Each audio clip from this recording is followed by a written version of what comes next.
My name is Danny DeLillo, and we're here at the South Park Center, and I'm here with the amazing singer-songwriter Shannon with her fantastic movie, We Own This Crown. Let's take a look at the clip.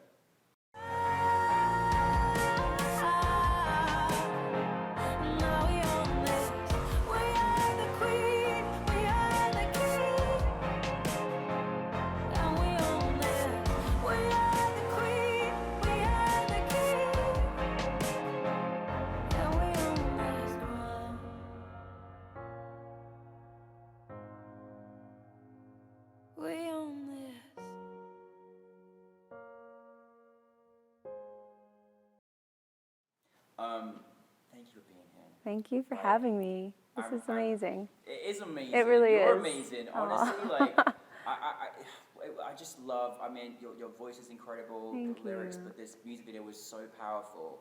Now, I know it's a little different perspective because, you know, we're going to be talking about the music video and the whole story behind that. Yeah. But if you could kind of describe a brief synopsis of the song and how that relates to the video, how would you kind of describe the video? Yeah, it's very much a self-discovery towards the realization of we are the ruler over our own life and the creator of our happiness. And, you know, my background is in ballet and theater and performing arts, and I wore a lot of tiaras growing up. And I feel like over the years I started realizing how much insecurity is built into a crown that's passed on, and it's never owned by the person who wears it.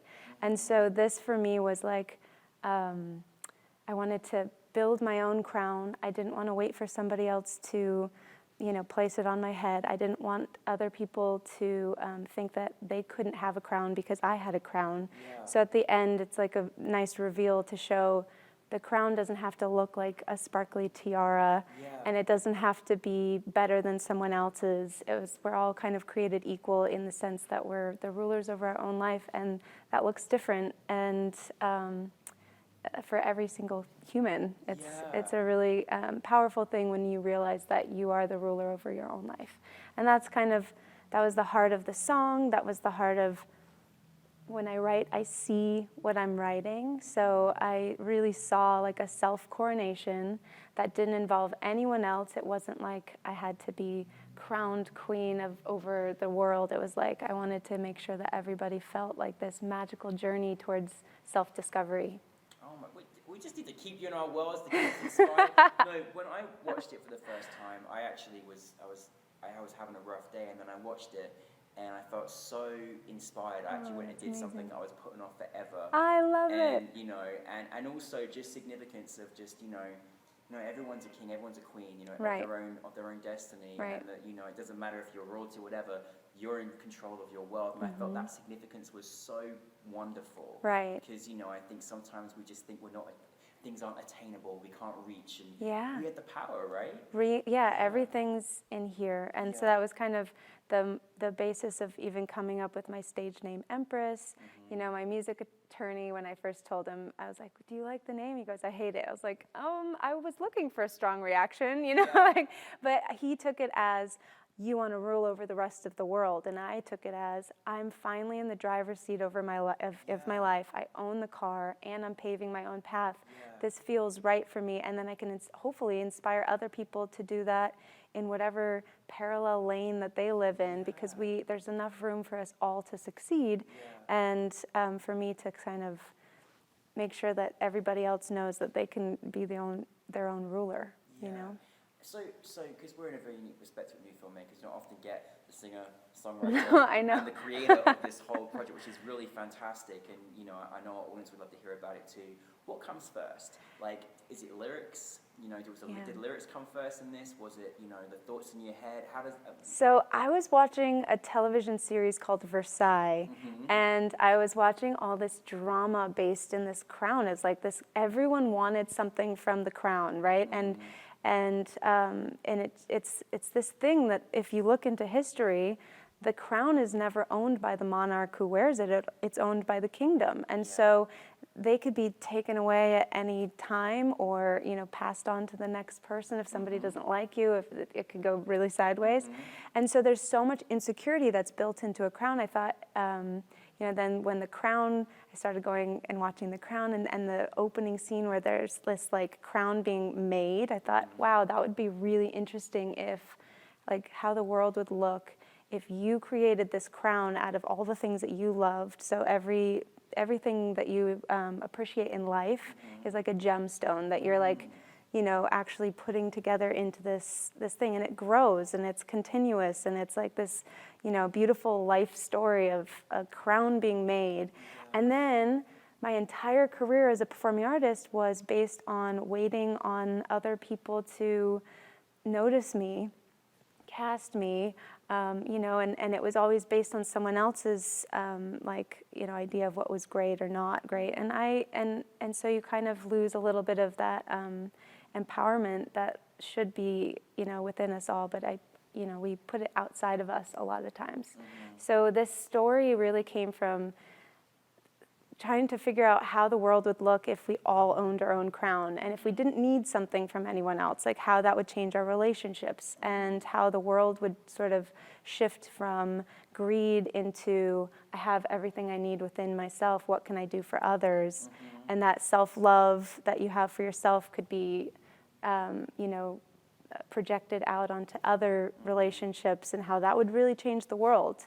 If we all just owned our own crown and really felt that empowerment from inside, not always putting it on other people to notice us and give us the empowerment to rule over someone else.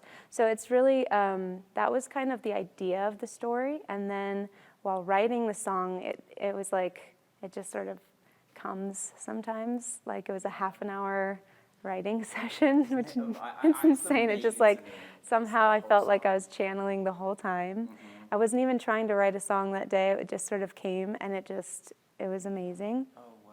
And then I saw the music video in my head, and it was just so clear. I wanted this, a self-coronation, because I was always waiting for someone else to give me the crown, and I was like, right. And sometimes that's taken as, ooh, a self-coronation, you think you're so amazing. But if everyone does it, then it's like we all kind of, it's this coming to age story, really, of like kind of stepping into your own and being the ruler over your own life.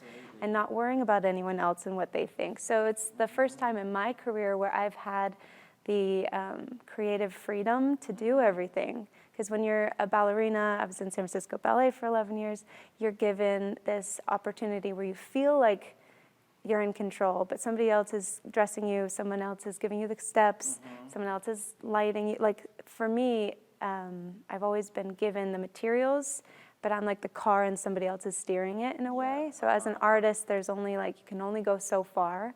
And now with this new career, I'm really in control, and I have no limitations. So the only limitations are the ones that I've placed on myself. So kind of shedding that was really amazing, especially during the pandemic. There was no performances. Everything was shut down. And I thought, how do I express myself creatively? And film. It was amazing. And you did it. I mean, it was I know a COVID-friendly thing. I know you hear this all the time, but you do have an absolutely sensational voice. Thank you. And watching you with this self-coronation, which is such a unique thing to see. And I honestly didn't feel in any way, to the sense, I felt like you truly were inspiring your audience. You know, what you inspired me. Oh, thank you.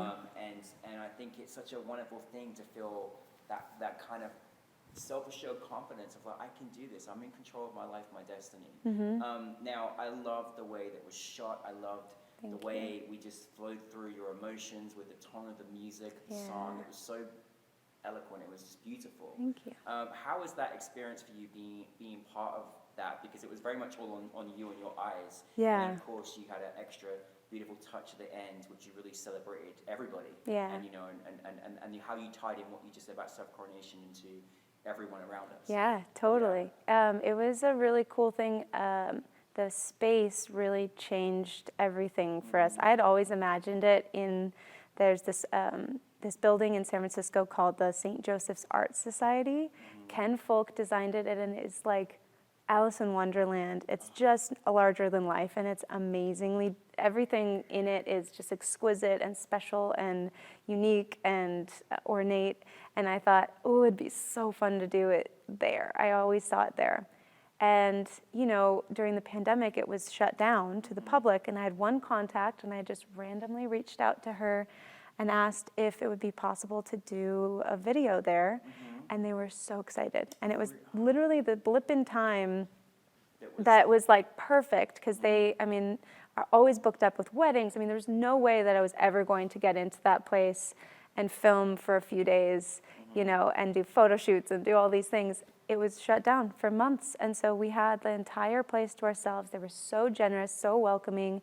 I had a friend who had a bakery, and she was so excited because then I got to get her cakes in the tea scene, and we did all of these amazing, she donated all these cakes to us, and it was just like amazing. And then the clothing, I have lots of gowns. I like live in gowns. I love it. Even like my pajamas are like gowns. I have to. I'm like, I love gowns. So I just like took a bunch of things from my wardrobe and got a bunch of tiaras out of the closet that I hadn't worn in forever, like for photo shoots and things.